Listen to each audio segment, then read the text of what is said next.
சென்னை வியாசர்பாடியில் வாகன தணிக்கையில் ஈடுபட்டிருந்த போக்குவரத்து ஆய்வாளர் நித்யாவிடம் நம்பர் பிளேட் இல்லாத பைக்கில் சென்று தகராறில் ஈடுபட்டு அவதூறாக பேசிய ரவுடியை போலீசார் கைது செய்துள்ளனர்.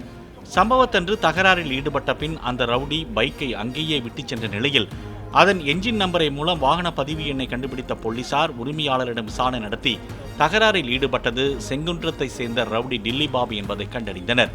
கடந்த 31ஆம் தேதியன்று விநாயகர் சிலையை பட்டினப்பாக்கம் கடற்கரையில் கரைத்துவிட்டு மது போதையில் நண்பர்களுடன் சேர்ந்து பைக்கில் வந்து தகராறில் ஈடுபட்டிருப்பதாக போலீசார் தெரிவித்தனர்.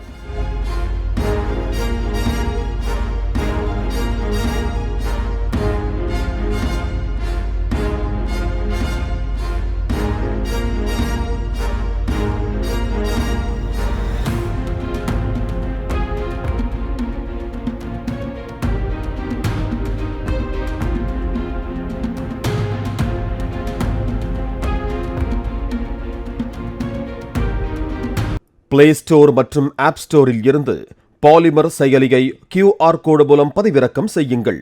செய்திகளை உடனுக்குடன் பெறுங்கள்.